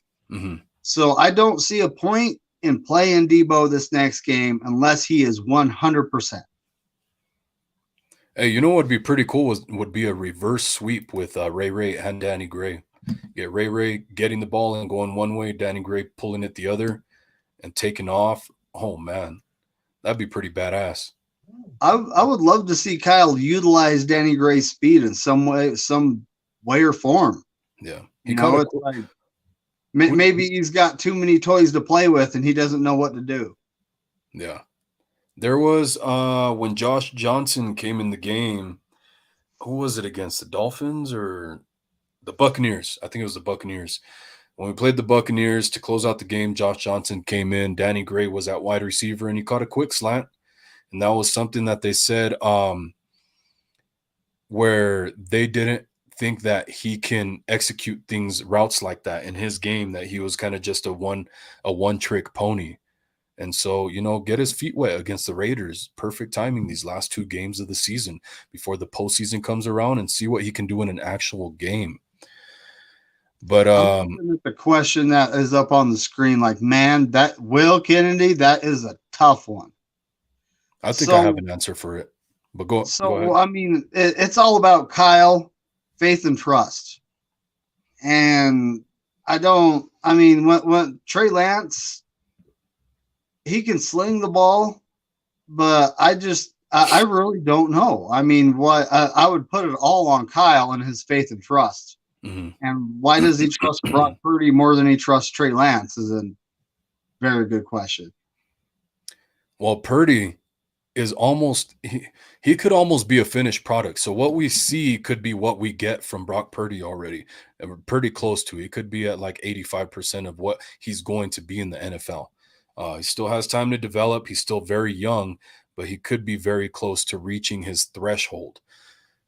Lance, on the other hand, is a very big work in progress, a very big experiment that has all this potential, all this athleticism. He has things he needs to work through, like his mechanics, where Purdy doesn't have to. Purdy has a quick release. He has that shorter stature with shorter arms that helps get the ball out of your hands quicker.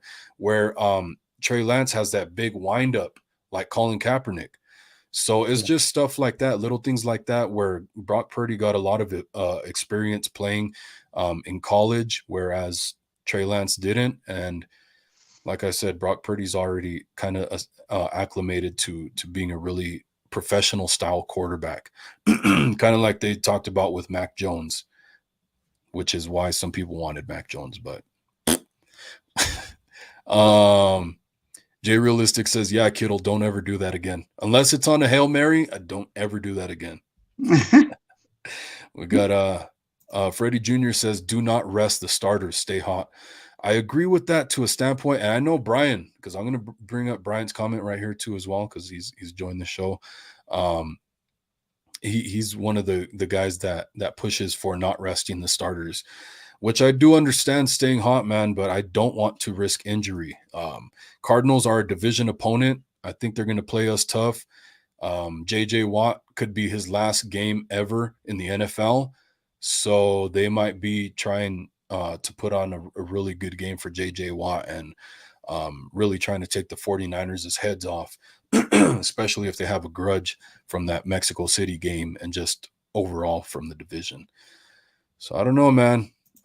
If we already have the number one seed locked in, which I don't think we will by then, I think regardless, we have to win that game. Um, yeah, I would love to be able to rest the starters, but we all have our different opinions for different reasons. Got Brian Culp in the house. What's up, bro? Hope you're doing good tonight. Freddie Jr. says Shanahan came out and said Purdy was the most poised rookie he has ever seen. I always wonder what Lance thought about that comment. Lance needs more development. I think Trey is humble enough to know the reason that Kyle Shanahan kind of said that, where, as we talked about earlier, Trey Lance is a big experiment.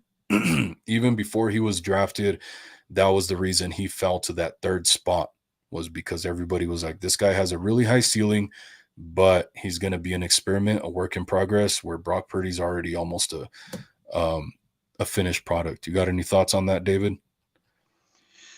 I honestly think Brock Purdy has a lot to learn, you know, and right now he's doing what he can, and what he can seems to be pretty good. Yeah. Pretty good, you know. Yeah. But I could actually see him getting better in some areas. But Definitely. at the same time, you know, the more experience and the more he develops, he will at some point hit a ceiling.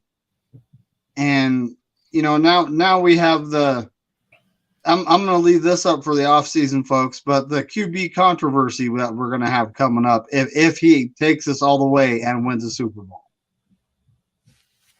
And that will be, same here, buddy. I want that number 6 so bad. Woohoo! So bad.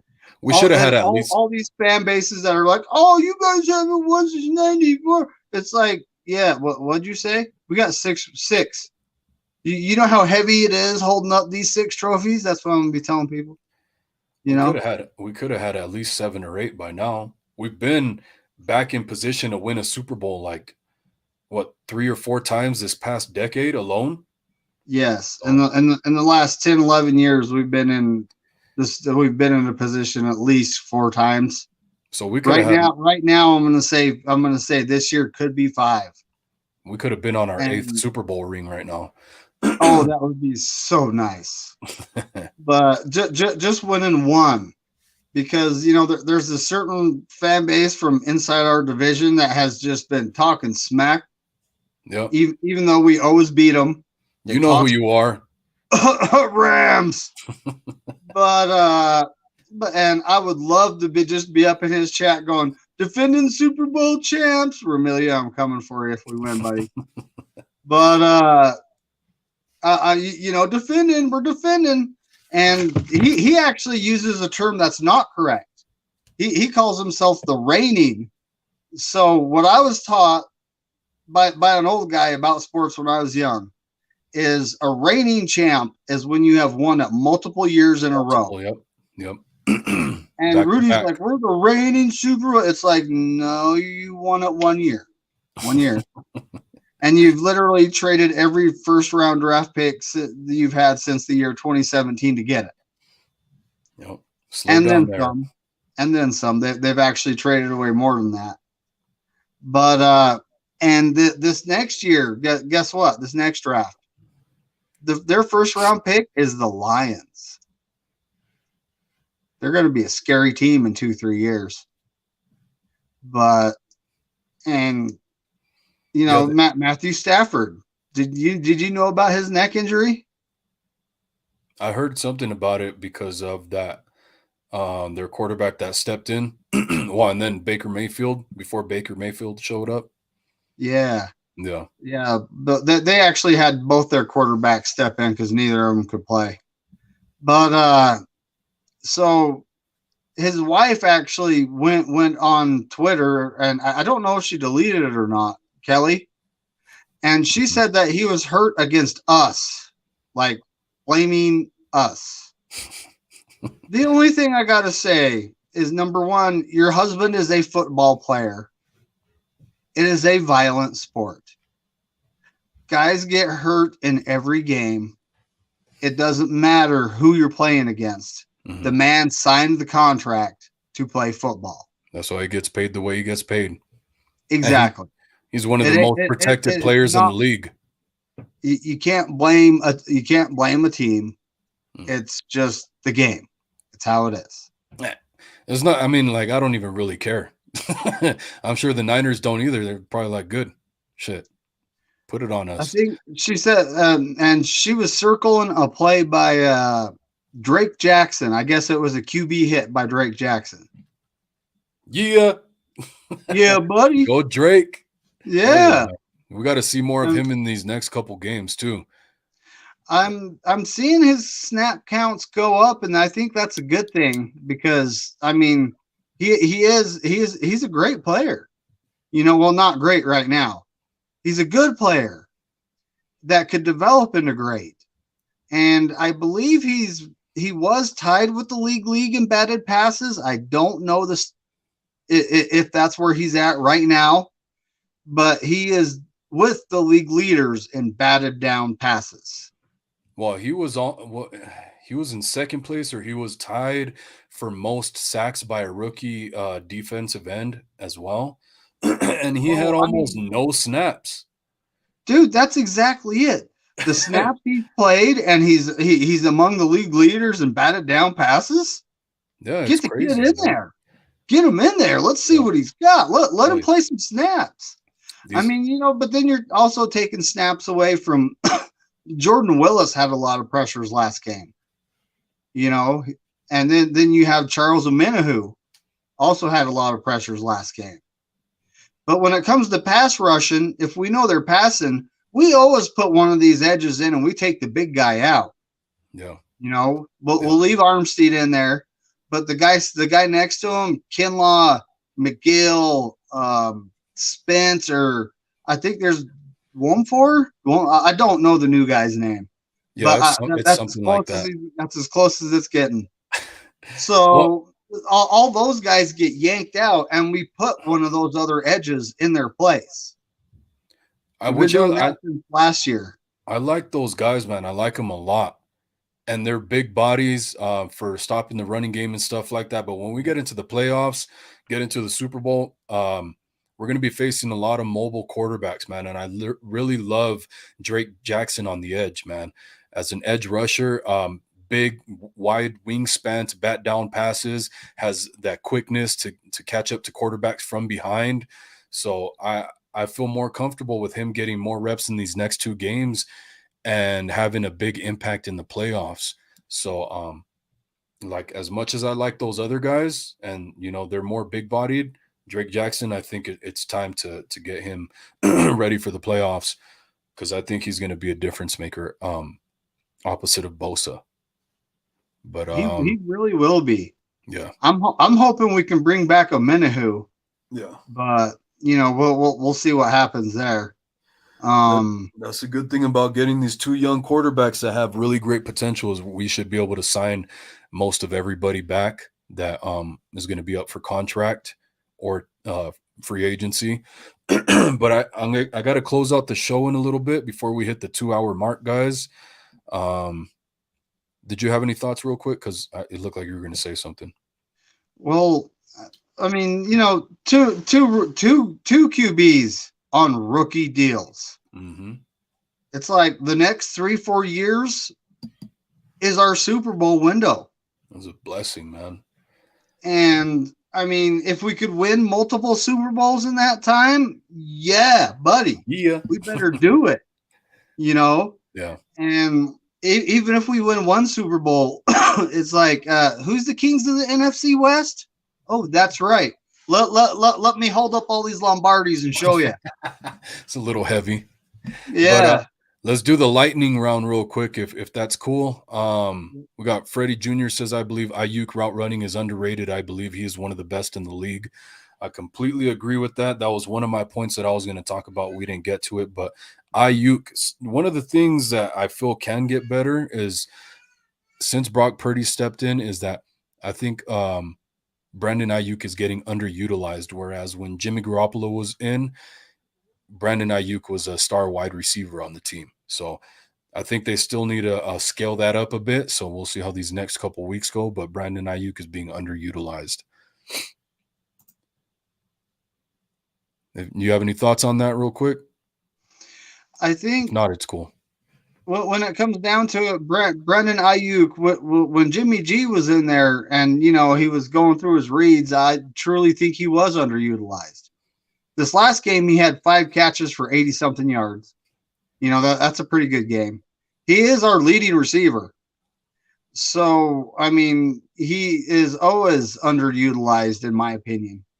But going forward, Brock Purdy's going to be look. He's going to be going through his reads. He's going to see Ayuk open.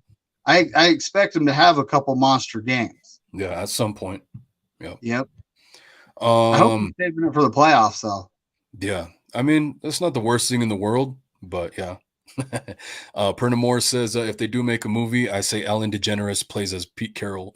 I love it. I'm all for it. Have her chewing her gum all with her mouth wide open and stuff like that. We got Raphael. I've heard several 49ers fans call Pete Carroll Ellen DeGeneres. It's like, yeah. It's a thing. Raphael 5629ers says, what's up, Niner Gang Wolfcast and everyone? What's up, Raphael? Good to have you in here. And thank you very much. He says, like and subscribe, everybody. Yeah, please, before you leave, please like and subscribe if you haven't subscribed already.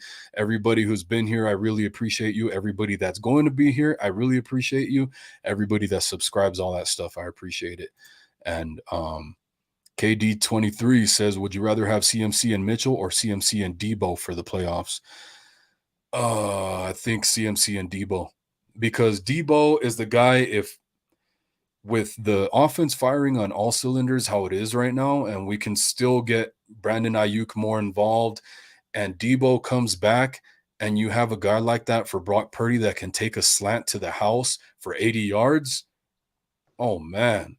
The defense has to cover all levels at the field on the same play, instead of like if you take, for example, CMC and Mitchell, you don't really see packages where they're in the formation at the same time, which we have called for that as well. But I think a more dangerous dynamic would be CMC and Debo at the same time.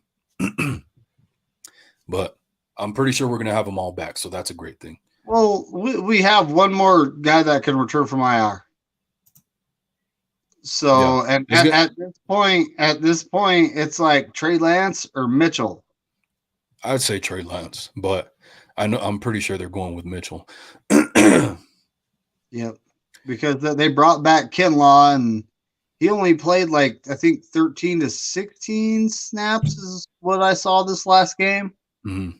So maybe they're just easing him back in, or they don't want to aggravate the knee before the playoffs. But Yeah, either way, I mean the guy's a terror in the middle, and we need him in there the most snaps that we can have him.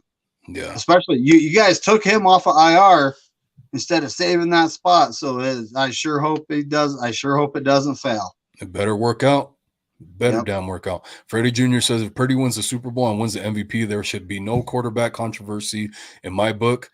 I kind of agree. Yeah, I agree, but I still think that competition of the two being a tandem, I think is still going to bode well for both of them to sharpen their Open skills. competition. So, Open competition. Best QB gets the job. yeah, yeah. Ramilia blocked me because I called him a fat pig. That's messed up. I've said some mean things to him because he was talking about the Niners, but it was always about his team. That's messed up. He's truly a 49er hater. He Yeah, truly is. straight up. Yep. I told him, bro, if you got respect for my team, I'll respect your team. But if you come at us with disrespect, I'm going off. And that goes for everybody, man. But Damian Lee says, is that Matt Stafford been getting for doing those Little Caesars pizzas, those commercials? Probably riding around that little golf cart he was in. David, don't make Kelly mad. She will tweet about you. Uh-oh. Hey, I have a Twitter. I just haven't fully set it up so I don't get notifications. Yeah, that would help. And I got to write down your email before I jump out of here. So next time I can hit you up. CG says, got a feeling we blowing out the Raiders so bad they might throw the white flag. That's what I'm saying, man. That's the way I see this game going. And I think that's the way it should go. But you never know any given Sunday. But I think without question, the 49ers should blow the Raiders out of the damn water. Hopefully we blow them out so bad they put in their backup QB, Derek Carr. Yeah. I don't think so, though. I think at that point it's going to be a third stringer, which I forget who their third stringer is because I think Nick Mullins? Mullins was there for a while. I think he went somewhere else. I think he went to the Jaguars or something. He went somewhere else. But Will Kennedy says, easy question. Nicholas John Bosa for defensive MVP? Yeah, very well could be, man. And really, he might win Defensive Player of the Year if that's what you're referring to. Yeah, DPOY. Yeah, DPOY.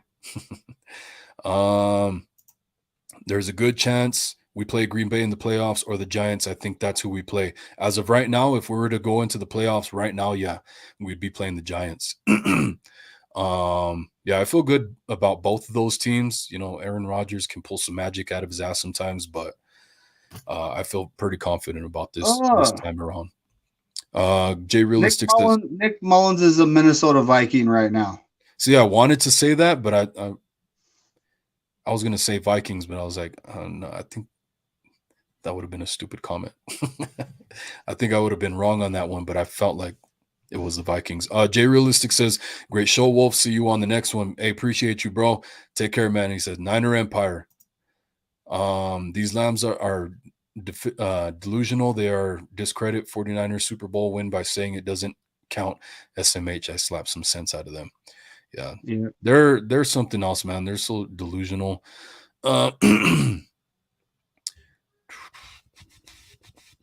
We got Jim Everett the Great in here. I just noticed he's a Rams fan. Here he goes. He's starting to go off. He says Purdy gets checked by the Eagles. Yeah, we'll see. We just got to wait and see about it, man. He says, congratulations to Bengals winning Lombardi. Yeah. Okay. I don't think so, but that's your prediction. I'm going to hold it to you. The receipt is right here. Everybody, you heard it first. Jim Everett the Great. We'll get to find out if his decisions, his predictions are great. So we have yet to see. But David, as always, thanks for being a co-host, man. Always great, always a good time. Everybody, thank you for being here. Please like and subscribe. We're still waiting for David when he's going to start his own channel, but he's going to go Yep. to Corey Davis's channel right now. You guys go check that out for the weekly pickums. They're going to talk about Well, you see this here name? That's going to be the channel name when it happens. there you go. So he's going to be on here probably consistently. So we got to get his fandom up, all his subscribers up when he starts that, guys. But like I said, I appreciate all you guys. David, I appreciate you, bro. I have to write down your email again. Everybody have a great night. Look for me tomorrow. I'm going to try and post the link as soon as I can, but look for me tomorrow on 49er Minded. Going to go on that show at around 6 p.m. Pacific, I believe. And then on Friday at see, I already forgot. I'm really bad with this stuff. But around 6 First Pacific. take. You're going on with Aaron, right? Yeah, 49ers first takes on Friday at 6 p.m. Pacific.